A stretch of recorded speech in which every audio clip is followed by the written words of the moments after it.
আসসালামু আলাইকুম।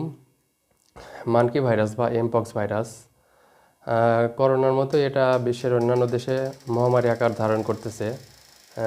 তাই এটা সেই সম্পর্কে আমাদেরও সচেতন হওয়া উচিত। এটা সম্পর্কে আমাদের সকলেরই জানা উচিত। যার কারণে মানকি ভাইরাস বা এমপক্স ভাইরাস নিয়ে কথা বলা।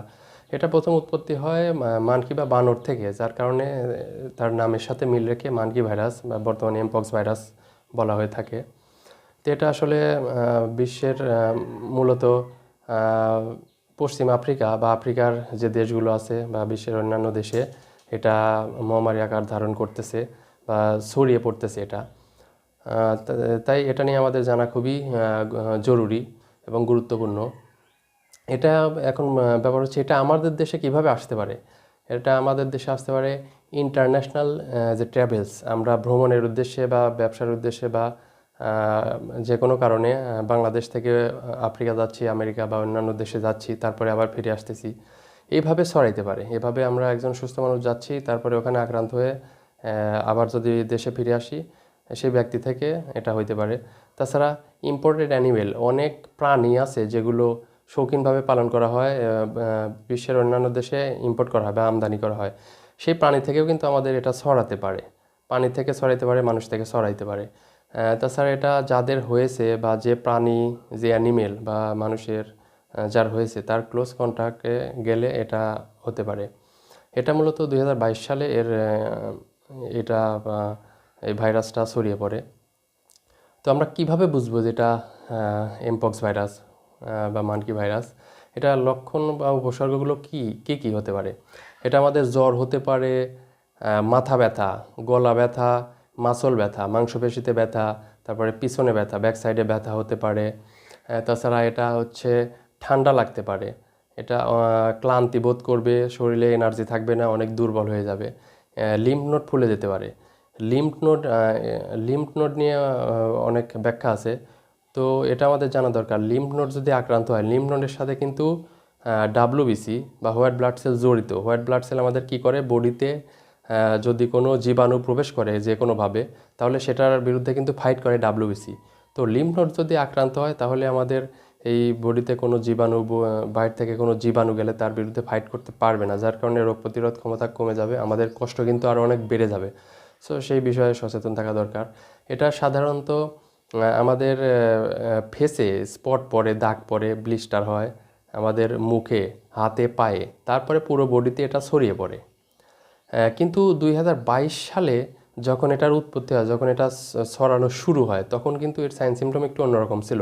তখন এটা মূলত জেনিটাল অর্গান বা যৌনাঙ্গের আশপাশে এই ফোসকা পড়তো, এরকম র্যাশ বের হতো, তারপরে গলায়, মুখে বের হতো। তো দেখা যাচ্ছে একটু পরিবর্তন হয়েছে। তার মানে যদি করোনার মতো এই ভাইরাসের স্ট্রাকচারটা পরিবর্তন হয়, তাহলে কিন্তু আমাদের জন্য সামনে অনেক বড় বিপদ অপেক্ষা করতেছে। সো আমাদের সবাইকে এই বিষয়ে সচেতন হতে হবে। তাছাড়া এটা মূলত এর জটিলতাটা কি, এর মানে বড় ধরনের দাগ পড়তে পারে, স্পট পড়তে পারে, যেটা সহজে দূর হবে না।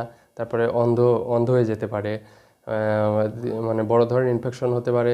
ডেথ ইন রেয়ার কেস, মানে খুব এটা মৃত্যু পর্যন্ত হতে পারে, এরকম হতে পারে। তাছাড়া এটা কিভাবে ছড়ায়, এটা মূলত যে প্রাণী বা মানুষের আক্রান্ত, যদি কোনো প্রাণী বা মানুষ আক্রান্ত হয়ে থাকে, সেই প্রাণী বা মানুষের ক্লোজ কন্ট্যাক্টে গেলে হইতে পারে। তাছাড়া কি কোনো আক্রান্ত প্রাণী বা মানুষ কোনো কিছু যদি ব্যবহার করে, তার ব্যবহার্য জিনিসপত্র, যেমন তার পোশাক পরিচ্ছদ, তার খাবার জিনিসপত্র, বা তার দৈনন্দিন জীবনে যেগুলো ব্যবহার করে, সেইগুলোতে যদি ক্লোজ কন্ট্যাক্টে যায়, তাহলে সেভাবে কিন্তু আক্রান্ত হতে পারে। তাই সেগুলো থেকে আমাদের দূরে থাকতে হবে। এখন এটার প্রতিরোধ কী, ওই ক্লোজ কন্ট্যাক্ট অ্যাভয়েড করতে হবে, যাদের আইসোলেট করতে হবে, যে সকল প্রাণী বা মানুষ আক্রান্ত হয়েছে তাদেরকে সেটার থেকে আলাদা রাখতে হবে, তাদের আলাদা ঘরে রাখতে হবে, যেন সুস্থ মানুষ তাদের কন্ট্যাক্টে না যায়, তাদের ব্যবহার্য জিনিসপত্র ব্যবহার না করতে পারে, সেদিকে আমাদের খেয়াল রাখতে হবে। তাছাড়া অতিরিক্ত ফ্লুইড জাতীয় খাবার খেতে হবে, যেন আমাদের পেটটা ক্লিয়ার হয়, স্টুল ক্লিয়ার হয়, পায়খানা যাতে ক্লিয়ার হয়, সেদিকে খেয়াল রাখতে হবে। কারণ একজন আক্রান্ত মানুষের পায়খানা যদি ক্লিয়ার না হয়, তাহলে তার শারীরিক সমস্যা আরও বেড়ে যাবে, আরও বিভিন্ন রোগের সৃষ্টি হবে। সো সেই দিকে খেয়াল রাখা উচিত। এটার ট্রিটমেন্ট কি? আসলে এটার স্পেসিফিক ওরকম ট্রিটমেন্ট এখনও বলা হয়নি, তবে এটা অ্যান্টিভাইরাল কিছু ড্রাগ ইউজ করা হয়ে থাকে। এর স্পেসিফিক ট্রিটমেন্ট এখনোভাবে আসেনি, তবে আমাদের এই বিষয়গুলো প্রতিরোধমূলকভাবে ব্যবস্থা নিতে হবে। যেমন স্কিনে যদি স্কার বা দাগ পড়ে যায়, স্পট পড়ে যায়, সেটা যেন বেশি না হয়, অনেক বেশি ক্ষত হয়ে না যায়, সেদিকে খেয়াল রাখতে হবে। তাছাড়া ব্লিস্টার হয়ে এটা ব্লিস্টারের মধ্যে ফোস্কার মধ্যে পুষ জমে যায়, সেদিকে খেয়াল রাখতে হবে যেন বড় ধরনের ইনফেকশন তৈরি না হয়।